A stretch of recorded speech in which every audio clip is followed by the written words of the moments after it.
Have you ever bought a car thinking you got a sweet deal, but then bam, it turns into a total nightmare? Yeah, we've all heard stories or maybe even lived them. Some cars just aren't built to last, especially when you're hoping to hit that 40,000-mile mark without major breakdowns. We're talking engines that quit, transmissions that go kaput, and electrical stuff going haywire. So, grab your drink and let's get into it. Trust me, you'll thank me later. Alright, kicking things off with the Ford Focus from 2012 to 2016. On paper, these seem okay. They've got a 2.0-liter engine, about 160 horsepower. Sounds reasonable, right? But here's the deal, the transmission. Ford put in this fancy power shift transmission, and it was a total mess. People had so many problems. Imagine your car shaking like crazy, gears slipping out of nowhere, or sometimes it just wouldn't move at all. It was that bad. Ford even had to extend the warranty, but honestly, it was like putting a band-aid on a broken leg. The transmission design itself was just flawed. And it wasn't just the transmission. Some owners also had trouble with the car's computer, making it run rough, stall, and just feel jerky. Basically, these Focuses sometimes felt like they had a mind of their own, and it wasn't a friendly one. Next up, we've got the Nissan Sentra from 2013 to 2015. Engine-wise, you're looking at a 1.8-liter, around 130 horsepower. Again, sounds decent for getting around town. But the Sentra's big weak spot was its CVT, that's continuously variable transmission. These CVTs were known for failing way too early, sometimes even before 40,000 miles. Owners heard weird whining noises, felt the transmission slipping, and sometimes just lost power completely. Replacing a CVT? Big ouch to your wallet. We're talking thousands of dollars. And for a car that's supposed to be cheap and reliable, that's a major problem. Plus, some Sentras had fuel pump issues, just quitting suddenly and leaving you stranded. Not fun. Okay, now let's talk about the Chevy Cruze from 2011 to 2015. Many of these came with a 1.4-liter turbo engine, about 138 horsepower.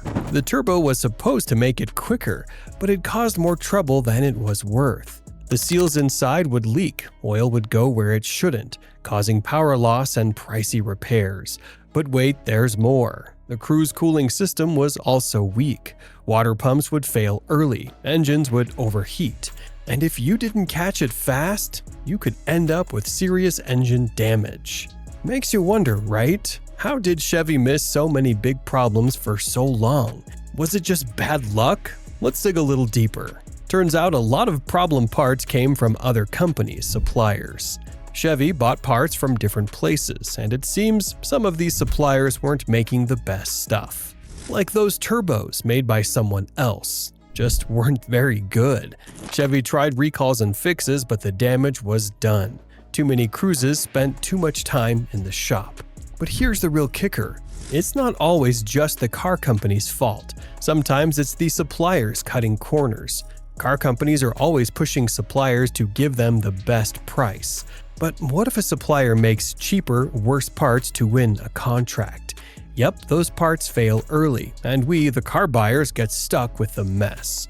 So, even if you think a car brand is usually good, you can't always be sure every single part is top quality. It's a gamble. Let's shift gears to the Dodge Dart 2013 to 2016. It had a 1.4-liter turbo engine option, kind of like some Fiats, around 160 horsepower, 184 pound-feet of torque. Numbers look okay, but the reality was meh. One of the biggest Dart issues, you guessed it, a dual-clutch transmission. Sound familiar? Yep, similar problems to the Ford Focus transmission. Jerky, unreliable, broke down early, people had trouble shifting, getting stuck in gears, transmissions just quitting. Big repair bill. Besides the transmission, Darts had engine oil leaks, turbocharger problems too, and even electrical stuff went wrong. Radio, power windows, sensors, all acting up. Moving on to the Jeep Renegade 2015 to 2018. Small SUV, couple engine choices, a 1.4-liter turbo and a 2.4-liter regular engine. The 1.4-liter turbo, about 160 horsepower, was known for burning too much oil. Owners were constantly adding oil.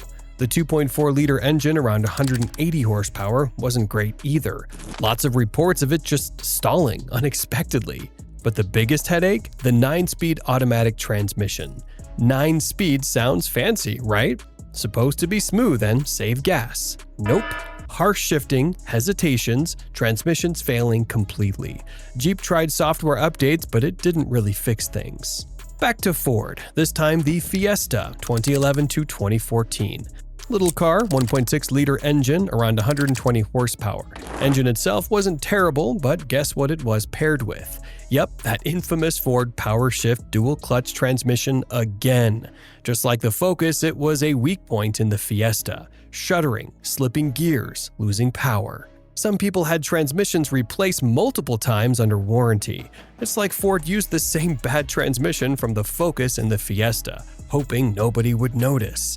Plus, Fiestas had cooling system leaks and overheating problems. Let's check out the Nissan Versa 2012 to 2014. Budget-friendly car, but you get what you pay for, sadly. 1.6-liter engine around 109 horsepower. Like other Nissans of this time, the Versa's big issue was its CVT. These CVTs were famous for bad reasons. Whining noises, slipping, breaking down early. CVT replacement? Expensive, thousands of dollars, which is a lot for a cheap car. On top of that, the Versas also had suspension problems, shocks and struts wearing out way too fast. Next, the Chevy Sonic 2012 to 2016, supposed to be better than the old Aveo, but still had issues. Engine choices: 1.8-liter regular and a 1.4-liter turbo. The 1.4-liter turbo around 138 horsepower was the problem. Turbo failures again, losing power, expensive repairs. Just like the Cruise, the Sonic's cooling system was weak. Water pumps failed a lot, leading to overheating and possible engine damage if you weren't careful. And more electrical issues, sensors, modules, stuff just malfunctioning. So, why all the problems with these 3 smaller, cheaper cars? Just because they're cheap? Do car companies even care? Or are they just trying to make as much money as possible? Let's think about it. Making a cheap, reliable, small car is tough. Space is tight. Every penny counts to keep the price down. But that's not an excuse for cars falling apart before 40,000 miles. It looks like some companies cut corners, use cheaper parts to make more profit. And when things go wrong, they just do quick fixes like recalls instead of really fixing the root problem. Let's talk about the Fiat 500L 2014 to 2016. Tried to be a bigger version of the cute 500, but it was mostly a letdown. 1.4-liter turbo engine, same as the Dart and Renegade, around 160 horsepower. Some engine problems, oil use, turbo failures, but the 500L's main issue? Transmission again. 6-speed dual-clutch automatic, jerky, unreliable, broke down. Shifting problems, stuck in gear, total transmission failure, big repair bill, thousands. Next, the Mitsubishi Mirage 2014 to 2017. One of the cheapest new cars you could buy, but cheap price, cheap car in this case. Tiny 1.2-liter 3-cylinder engine, only 78 horsepower. Super weak and rough, lots of shaking and noise. And the big issue? CVT again. Bad performance, bad reliability, slipping, shuddering, early failure. CVT replacement might cost more than the whole car was worth. Not a good deal. Now, the Smart 42, 2008 to 2015. Tiny 2-seater made for cities. Small size, big problems though. 1.0-liter 3-cylinder engine around 70 horsepower. Weak engine and unreliable. Oil leaks, head gasket problems. But the worst part, the automated manual transmission. Everyone hated it. Jerky, slow shifting, just unpleasant to drive. Some people had to replace the transmission more than once. Seriously flawed. The main problem was the clutch actuator, which was notoriously slow and jerky. Shifts were often abrupt and poorly timed, making the car uncomfortable to drive in stop-and-go traffic. The transmission software was also criticized for being poorly calibrated, leading to hunting for gears and unpredictable behavior. Smart did release software updates, but they didn't fully resolve the transmission's inherent shortcomings. Let's talk about the Hyundai Veloster 2012 to 2014. Sporty look, cool 3-door design, but looks can be deceiving. 1.6-liter engine around 138 horsepower. Turbo version available around 200 horsepower. Base engine was weak and boring. Major problem, dual clutch transmission. Like the Ford and Fiat ones, unreliable, lots of issues, shuddering, slipping gears, losing power. This was Hyundai's first attempt at a dual clutch transmission, and it showed. The transmission developed in-house was known as the EcoShift DCT. It suffered from many of the same problems as the other early DCTs. Rough shifts, hesitation, and a tendency to overheat in heavy traffic. The clutch packs were prone to premature wear, and the transmission control module or TCM often struggled to manage shifts smoothly. Hyundai did issue several technical service bulletins and software updates to address these issues, but a complete fix remained elusive. Next up, the Kia Rio 2012 to 2015. Marketed as cheap and dependable, but had some hidden issues. 1.6-liter engine around 138 horsepower. The engine wasn't the main problem, but the 6-speed automatic transmission had issues. Harsh shifting, slipping gears, especially when pushed hard. Also, Rio's suspension problems. Shocks and struts wore out too quickly. Ride and handling got worse. While not as widespread as some of the other issues on this list, the Rio's transmission problems were often related to the valve body or torque converter. A malfunctioning valve body could cause erratic shifts and delays in engagement, while a failing torque converter could lead to shuddering and a loss of power. Let's look at the Chrysler Town & Country minivan 2010 to 2013. Popular family van, but hidden problems could leave you stranded. 3.6-liter V6 engine, lots of power, around 283 horsepower. Engine was strong, but the 6-speed automatic transmission was not good. Slipping, harsh shifting, transmissions failing. Replacing a minivan transmission is a huge, expensive job. This was the 62TE 6-speed automatic, and its problems were often linked to the valve body, solenoid pack, and underdrive clutch. The valve body and solenoid pack controlled the hydraulic pressure within the transmission, and when they malfunctioned, it could lead to a variety of shifting issues, including slipping, harsh engagement, and often complete transmission failure. The underdrive clutch was particularly prone to overheating and premature wear, especially in vehicles that were frequently used for towing or carrying heavy loads. Chrysler did issue some recalls and extended warranties related to the 62TE, but many owners were still left with hefty repair bills. The Mini Cooper Countryman 2011 to 2014, mini fun with more space, but had serious flaws. 1.6-liter engine, around 121 horsepower. Turbo version available, around 181 horsepower. Base engine was weak, especially for a heavier crossover. Biggest problem was engine reliability. Timing chain issues, critical parts that could stretch or break, causing big engine damage if not fixed fast. The timing chain issue was particularly insidious because it often didn't give any warning signs before failing. The timing chain tensioner was often the culprit, failing to keep the chain properly tensioned. This could cause the chain to stretch or even jump teeth, leading to catastrophic engine damage. BMW, which is Mini's parent company, did eventually extend the warranty on the timing chain for some models, but this was after many owners had already experienced costly engine failures. Also, the Countryman's base engine was simply underpowered for a vehicle of its size and weight. VW Beetle 2012 to 2014, iconic car, redesigned in 2012, but kept some old problems. Engine choices: 2.5-liter 5-cylinder and 2.0-liter turbo. 2.5-liter engine around 170 horsepower, bad gas mileage, and some reliability issues. Timing chain problems again, like the Mini, could stretch or break, wrecking the engine. The 2.0-liter turbo engine around 200 horsepower had its own issues, turbocharger problems and cooling system troubles. Like the Mini, the Beetle's timing chain problems were often caused by a faulty tensioner.